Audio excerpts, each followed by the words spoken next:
வணக்கம் மக்களே, மீண்டும் சந்திப்பது மிக்க மகிழ்ச்சி. இன்றைக்கி ஒரு மகிழ்ச்சியான செய்தி பாருங்கள். இது அதாவது நம்ம மத்திய அரசாங்கம் எப்படிலாம் பண்ணியிருக்கு அப்படின்னு உலகத்துக்கே யாருக்குமே ஒரு சிந்தனையே வராத ஒரு செயலை மோடி அரசாங்கம் பண்ணியிருக்கு. அது மக்களுக்கு புரியணும். இப்போது மத்திய கிழக்கு ஆசியாவில் பெரிய வார் நடந்திருக்கு. எல்லாருக்கும் தெரிஞ்சதாக நம்ம பல பதிவில் சொல்லியிருக்கோம். இதனால் என்ன பண்ணணும்னா petrol, diesel, crude oil, gas தட்டுப்பாடு உலகம் முழுக்க இருக்குது. அதை இப்போ இங்கே இந்தியாவுக்கும் வரவு கொஞ்சம் கம்மியாயிடுச்சு. ஆனால் அதை சரி பண்ணிட்டாரு. நம்ம முதல் பதிவிலேயே வார ஆரம்பிச்சப்பே நம்ம சொன்னோம், நம்ம இந்தியா நம்ம பயப்பட வேண்டாம், நம்மகிட்ட இருப்பு இருக்குது, கிட்டத்தட்ட 7 வாரத்துக்கு இருக்குது. அது மட்டும் கிடையாது, மோடி அரசாங்கம் எப்படியாவது அரேஞ்ச் பண்ணுவாங்க. காரணம், உலகத்தில் எந்த நாடோடையும் விரோதத்தை வளர்த்துக்காத ஒரு நாடு, ஒரு அரசாங்கம் இந்திய அரசாங்கம் அப்படிங்கிறதுனால. அதனால் நமக்கு ரஷ்யா உதவி பண்ணிச்சு. ஈரான் அவ்வளோ ஒரு ஹெக்டிக்கான ஒரு மோசமான நிலைமையில் அவங்க தான் 2 நாடு அவங்கள தாக்குறாங்க. ரொம்ப மோசமான நிலைமையில். அப்படி இருந்துமே அந்த ஈரான் நமக்கு சப்போர்ட்டாக இருந்துச்சு. இந்த ஹார்மஸ் ஜலசந்தியை பயன்படுத்திக்கலாம், இந்தியாவுக்கு எந்த பிரச்சனையும் இல்லை அப்படின்னு சொல்லிச்சு. அப்படிலாம் கொண்டு நமக்கு டீசல், பெட்ரோல். அதுக்குள்ளே இங்கே என்ன பண்ணிட்டாங்க, இங்கே இருக்க எதிர்கட்சிகள், உதவா கட்சிகள் எல்லாமே என்ன பண்ணிட்டாங்க, ஆஹா அது கம்யூனிஸ்ட் ஒருத்தர் இருக்கார், ராதாகிருஷ்ணன் ஒருத்தர் இருக்கார், வேடிக்கையாக இருக்கும், அப்படியே துடிப்பார் கடந்துக்கிட்டவர். என்ன சொன்னார், ஆஹா மத்திய அரசுகளோட கையாளகத்தன்மை, மற்ற நாடுகள்லாம் பாருங்கள் கரெக்டாக அலர்ட்டாக இருந்துட்டாங்க, வாங்கி வச்சுருந்தாங்க, இவர் பண்ண தெரியல. இங்கே ஒரு பிரச்சனையும் வரவே இல்லை, யாருக்குமே தட்டுப்பாடு இல்லை. சும்மா இந்த வியாபாரிகள்லாம் இந்த அரசியல்வாதி தூண்டுதல் காரணமாக டீசல் கட்டுப்பாடு அப்படின்னு சொல்லி கடையை மூடினாங்க. மத்திய அரசாங்கம் இமீடியட்டாக அத்தனை அசோசியேஷனுக்கும் வார்ன் பண்ணி, யாரெல்லாம் மாதிரி பண்ணுறீங்களோ உங்களோட லைசன்ஸை கேன்சல் பண்ணுவோம் அப்படிங்கிற ஸ்டேஜுக்கு அவங்க வந்ததுனால நார்மலாக பண்ணிட்டேன். ஏன்னா பெட்ரோல் பங்கு வரக்கூடிய டீசலோ பெட்ரோலோ வராமல் இல்லை. இந்த கேஸ் சிலிண்டர் கொஞ்சம் 21 நாள் இருந்ததை 25 நாள் ஆக்கியிருக்காங்க, அவ்வளோதான். அதுவுமே இப்போ வர ஆரம்பிச்சு. ஸோ எந்த பிரச்சனையுமே மக்களுக்கு 140 கோடி மக்களுக்கு எந்த பிரச்சனையும் இல்லாமல், உலகத்தில் எங்கேயுமே சைனாவில் பல பிரச்சனைகளை சந்திக்கிறாங்க, புரியுதுங்களா? இங்கே பிரச்சனையும் இல்லாமல் இங்கே டீசல், பெட்ரோல் விநியோகம் மறந்தது. கடைகளுக்கு ஏன்னா ஃபஸ்ட்டு நம்ம இல்லத்துக்கு தான் கொடுக்கணும் இல்லையா, அதை பண்ணிட்டாரு. கடைகளுக்கு, கமர்ஷியலுக்கு கொஞ்சம் சிறிய ஒரு இது இருக்கதா செய்தது, அது நம்ம இல்லைன்னு சொல்ல முடியாது. அதனால் பெரிய பாதிப்பெல்லாம் ஒன்றும் கிடையாது, இப்படி பண்ணியிருக்காரு. இது ஒரு பக்கம். இந்த டைமில் பார்த்தீங்கன்னா மற்ற நாடு சுற்றி இருக்க ஈவன் நீங்கள் பேரல் இன்றைக்கி 70 ரூபாயிலேருந்து 121 ரூபாய் ஆயிடுச்சு ஒரு பேரல் க்ரூட் ஆயில். ஒரு பேரல் நம்ம ஆல்ரெடி எவ்வளோ சொல்லியிருக்கோம், 159 லிட்டர் கொண்டது ஒரு பேரல். அப்படின்னா பேரலாக கொண்டு வர மாட்டாங்க. ஸோ மொத்தம் எவ்வளோ க்ரூட் ஆயில் வந்திருக்கோ, எத்தனை 1000 லிட்டரோ அது டிவைடட் பை 159 அப்படின்னு போடுவாங்க. போட்டால் அது எத்தனை வருதோ அது அத்தனை பேரல் அப்படின்னு சொல்லுவாங்க. இது பழங்காலத்தில் ரொம்ப 18th செஞ்சுரியில் இது ஃபிக்ஸ் பண்ணது. ஒரு எப்படி நிர்ணயிக்க முடியும், எதுக்குமே ஒரு மில்லிமீட்டர், சென்டிமீட்டர் அப்படின்னு சொல்லி ஒரு மாதிரி இருக்க, லிட்டர் அப்படின்னு இருக்க மாதிரி ஒரு பேரல் க்ரூட் ஆயிலுக்குன்னு வச்சது தான் இது இருந்துட்டு. இது நடைமுறையில் பல ஆண்டுகளாக அது இருந்துகிட்ருக்கு. சரியா? இங்கே petrol, diesel, crude oil, gas எல்லாமே இங்கே வந்துட்டுருக்கு. இப்போ மற்ற நாடுகள்லாம் பிலிப்பைன்ஸ் எடுத்தீங்க, ஸ்ரீலங்கா எடுத்தீங்க, எல்லாமே 30லேருந்து 50% பெட்ரோல் பேங்க்கில் 1 லிட்டர் அங்கே அந்த நாட்டில் எவ்வளவோ அதுலேருந்து 50% வரை, அதிகம் 50% வரை விலை ஏற்றிட்டாங்க. அது மட்டும் கிடையாது, அப்படி இருந்துமே விலை ஏற்றியுமே பல கட்டுப்பாடுகளை கொண்டு வந்தாங்க. இன்றைக்கி இதுக்கு யூஸ் பண்ணக்கூடாது, இத்திமணிக்கு வண்டி ஓட்டக்கூடாது, இதோட நிறுத்திக்கணும் அப்படின்னு பல கட்டுப்பாடுகள். ஒரு அசாதாரண சூழலை சின்ன நாடுகளுக்கே வந்துடுச்சு. மிகவும் கம்மியான பாப்புலேஷன் இருக்கு இல்லையா, அங்கேயே இந்த பிரச்சனை வந்துச்சு. இங்கே 140 கோடி 1.4 பில்லியன் இருக்க மக்கள் தொகை கொண்ட இந்த நாட்டில் எந்த பிரச்சனையும் நம்ம சந்திக்கல. இதுக்கு காரணம் அதுதான். ஸோ நான் சொன்ன மாதிரி பெட்ரோல் விலை, க்ரூட் ஆயில் விலை ஏறினாலுமே இதை எப்படி பண்ணினார் அப்படிங்கிறது நமக்கு எல்லாருமே நல்லா புரிஞ்சுங்க. நல்லா நமக்கு வரவை கம்மி பண்ணலை. எல்லா நாடோடையும் நம்ம சுமூகமாக இருக்கிறதுனால எந்த பிரச்சனையும் இல்லை. நம்ம கனடாலேருந்து வாங்கினோம், ரஷ்யாவிலேருந்து நமக்கு ரொம்ப ஹெல்ப் பண்ணாங்க. அதுக்கப்புறம் ஈரான்லேருந்து எந்த பிரச்சனையும் கிடையாது. அந்த ஜலசந்தியை பயன்படுத்திக்கலான்னு சொல்லிட்டாங்க. இதை முதல் பாயிண்ட்டு சரி பண்ணிட்டார். ஸோ நமக்கு வரக்கூடிய இன்புட்டு கம்மியாகக்கூடாது அப்படின்னு சொல்லி வச்சார்.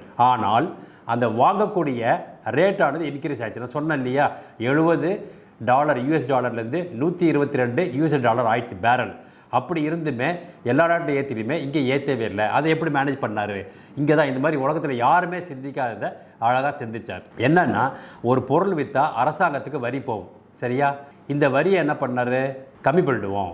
இங்கே வேலை எப்படி, அதாவது ஏற்று மரம் இறக்க மரம் சொல்லுவோம் இல்லையா, குழந்தைங்க விளையாடுவோம் இல்லையா, அந்த மாதிரி அங்கே விலை ஏறிச்சு, நம்ம இங்கே வரியை கம்மி பண்ணிடலாம். இது எவ்வளோ பெரிய டாக்டிக்ஸ் பாருங்கள். யாருமே நாம் அரசாங்கம் எப்படியா நம்ம மேனேஜ் பண்ணிக்கலாம். இன்ஃப்ராஸ்ட்ரக்சருக்கு ஆகட்டும், கொடுக்கக்கூடிய ஃபண்டு, மற்ற இன்ஃப்ராஸ்ட்ரக்சர் கொடுக்குற ஃபண்டோ இல்லை மற்றத்துக்கு கொடுக்குற ஃபண்டோ நம்ம எப்படியாவது அட்ஜஸ்ட் பண்ணிக்கலாம். அரசாங்க ஊழியர்களுக்கு சம்பளமோ எதுலையுமே தட்டுப்பாடு இல்லை, அதை கம்மி பண்ணிக்கலாம், அதை சரி பண்ணிக்கலாம், அதையே மேனேஜ் பண்ணிக்கலாம், இதையும் மேனேஜ் பண்ணிக்கலாம்னு சொல்லிட்டு எக்ஸைஸ் டியூட்டின்னு சொல்லுவாங்க. அதாவது நம்ம யூஸ் பண்ணக்கூடிய பொருளில் இன்னைக்கு ஜிஎஸ்டி வந்ததுக்கு அப்புறமா எக்ஸைஸ் டியூட்டி இருக்கக்கூடிய ரெண்டே பொருள் எதுன்னு பார்த்தீங்கன்னா சாராயமும் இந்த நம்ம பெட்ரோலியம் ப்ராடக்ட்டும் தான். இந்த பெட்ரோல் டீசலுக்குமே ஜிஎஸ்டி எல்லாரும் கொண்டு வரலாம்னு சொல்லி மத்திய அரசாங்கம் பல ஏற்பாடுகளை செய்தாங்க. ஆனால் தமிழ்நாடு வெஸ்ட் பெங்கால் போல் சில மாநிலங்கள்லாம் இதை நாங்கள் ஏற்றுக்க மாட்டோம், நீங்கள் இதை ஜிஎஸ்டியில் கொண்டு வந்துட்டிங்கன்னா எங்களுக்கு வரவு கம்மியாயிடும் அப்படின்னு. ஜிஎஸ்டிக்கும் நான் இது எக்ஸைஸ் டியூட்டிக்கு என்னன்னா, நீங்கள் ஒரு முன்னாடிலாம் இந்த ஜிஎஸ்டி வரதுக்கு முன்னாடி பார்த்தீங்கன்னா, நீங்கள் ஒரு பொருள் வாங்கினீங்கன்னா அந்த பொருள் வாங்கின 10 ரூபா அந்த ஒரு பொருள் அப்படின்னா அதில் 13% எக்ஸைஸ் டியூட்டி, அதாவது உற்பத்தி வரின்னு சொல்லுவாங்க, எக்ஸைஸ் டியூட்டி கொடுத்தாகணும். அதுக்கப்புறமா அது ஒரு மாநிலத்திலேருந்து இன்னொரு மாநிலத்துக்கு போட்டிங்கன்னா சிஎஸ்டி கொடுத்தாகணும், அதாவது சென்ட்ரல் சேல்ஸ் டேக்ஸ், அது 2% அது கொடுத்தாகணும். அதுக்கப்புறம் ஒரு மாநிலத்துக்கு ரீச் ஆனதுக்கப்புறமா 14 அந்த லோக்கல் டேக்ஸ் இருக்குது இல்லையா, இப்போ தமிழ்நாடு பொறுத்த வரைக்கும் 14.5 டேக்ஸு, இந்த 14.5 டேக்ஸ் இருக்குது. அப்போது இப்போ பாருங்க 13 + 2 + 14.5 நினச்சி பாருங்கள் எவ்வளோ வருதுன்னு. கிட்டத்தட்ட நீங்கள் வாங்கக்கூடிய ஒரு பெட்ரோலில் அப்படியே 2 மடங்கு. இதை நம்ம கம்மி பண்ணணும். இப்போ ஜிஎஸ்டியில் கொண்டாந்துட்டோம்னா பெட்ரோல் விலை மிக மிக கம்மியாயிடும் அப்படிங்கிறது. ஆனால் மாநில அரசாங்கம், இந்த திமுக அரசு, அந்த மம்தா பானர்ஜி, இந்த மாதிரி சில ஆட்சியெல்லாம் ஏதோ ஒரு மாநிலத்தில் நம்ம காங்கிரஸ் இருக்குது, அப்புறம் கேரளாவில் கம்யூனிஸ்ட் இருக்குது, இவங்கெல்லாம் ஒத்து வரல. இதனால் ஒரு மாநிலத்துக்கு ஜிஎஸ்டி மற்ற மாநிலத்துக்கு எக்ஸைஸ் டியூட்டி வச்சுக்க முடியாது அப்படிங்கிறதுனால எல்லா இடத்துக்கும் ஒரே மாதிரி இருக்குது. ஸோ அதே மாதிரி சாராயத்துக்கும் உங்களுக்கு ஜிஎஸ்டியில் வராது, அதுக்கு பல மடங்கு எக்ஸைஸ் டியூட்டி ஒன்று இருக்குது, கவர்மெண்ட் டேக்ஸ் இருக்குது, சிஎஸ்டி இருக்குது, எல்லாமே இருக்குது. அதுக்கு இருந்துட்டு போட்டோம், நல்லது தான், அது வேலை ஏற நமக்கு நல்லது தான்.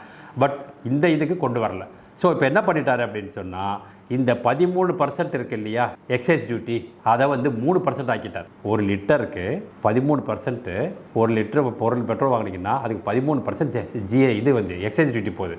அதை 10 ரூபாய் கம்மி பண்ணி 3% ஆக்கிட்டார். டீசலுக்கு பார்த்தீங்கன்னா 10% இருந்துச்சு, அதை என்ன பண்ணிட்டாருன்னா சைபர் ஆக்கிட்டார், 0 ஆக்கிட்டார். அப்போ பாருங்கள் எவ்வளோ கம்மியாகிடுச்சு பாருங்கள். ஆனால் நமக்கு வாங்குறது அப்படியே தான் இருக்கும், எப்படி மேனேஜ் பண்ணார் அப்படிங்கிறது தான். ஆக நம்ம கம்மியாகுதுன்னா கம்மி பண்ணல, இந்த நிலையாக இருக்கணும் அப்படிங்கிறதுக்காக இந்த எக்ஸைஸ் அரசாங்கத்துக்கு வரக்கூடிய வரியை கம்மி பண்ணிட்டார். ஆனால் 21 நம்ம திமுக நாங்கள் பெட்ரோலுக்கு 5 ரூபாயோ டீசலுக்கு 4 ரூபாயோ அப்படி கம்மி பண்ணுவோன்னு சொன்னாங்க. இந்த ஒரு குறிப்பிட்ட நேரத்தில் கூட திமுக அரசு பண்ணவில்லை அப்படிங்கிறத மக்கள் புரிஞ்சுக்கணும். ஆனால் சென்ட்ரல் கவர்மெண்ட் பண்ணிடுச்சு அப்படிங்கிறதான். 2வது பாயிண்ட் சொல்லிட்டேன். முதல் பாயிண்ட்டு வரவு கம்மி பெறாமல் பார்த்துக்கிட்டாரு. 2வது வருமானத்துக்கு, அரசாங்கத்துக்கு வரக்கூடிய வரியை கம்மி பண்ணிடுறோம், இங்கே விலையை நாங்கள் ஏற்றலை, நாங்கள் இதை பேலன்ஸ் பண்ணிக்கிறோம் அப்படின்னு பண்ணிட்டாரு.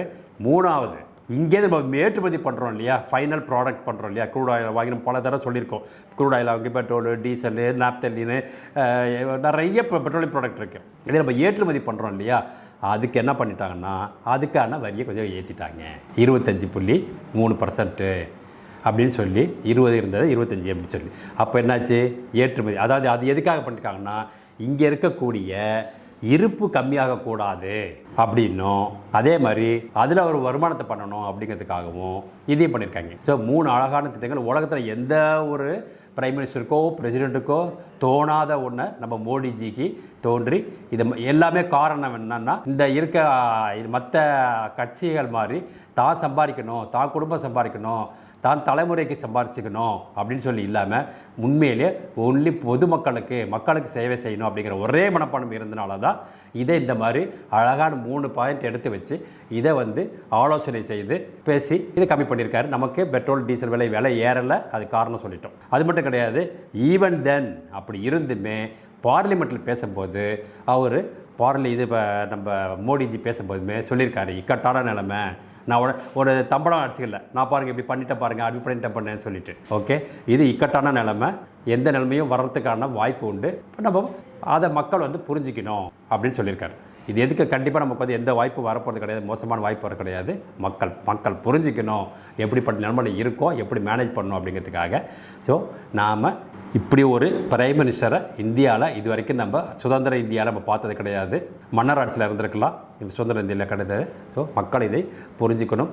இது வந்து இப்போ மக்கள் வந்து நல்லாவே தெரியும், தமிழ்நாட்டு மக்கள் வந்து மோடிஜியை ஏற்றுக்கிறாங்க, மத்திய அரசாங்கத்தை ஏற்றுக்கிறாங்க அப்படிங்கிறது தெரியுது. ஆட்சியை இந்த இருக்கிற கட்சியை விட்டுருங்க, மக்களை பொறுத்திருக்கு. அதுக்கு காரணம் நான் சொன்ன போன பதிவில் சொன்ன துரந்தர் ரிவேஞ்ச் படம் போயிருந்தேன். அதில் பார்த்திங்கன்னா அவ்வளவு கூட்டம், அவ்வளோ நிசப்தம், 4 மணி நேரம் போனதே தெரில, அவ்வளோ அழகாக பண்ணியிருந்தாங்க. ஸோ மக்கள் இப்போ புதிய வந்திருக்காங்க. இது நமக்கு இந்த வரக்கூடிய 23ஆம் தேதி ஓட்டு போடுறோம் இல்லையா, அதில் பிரதிபலிக்கும் அப்படிங்கிறதுல நம்ம ஒரு நம்பிக்கையோடையும் உறுதியோடையும் இருக்கிறோம். ஓகே, நன்றி, வணக்கம், ஜெய்ஹிந்த்.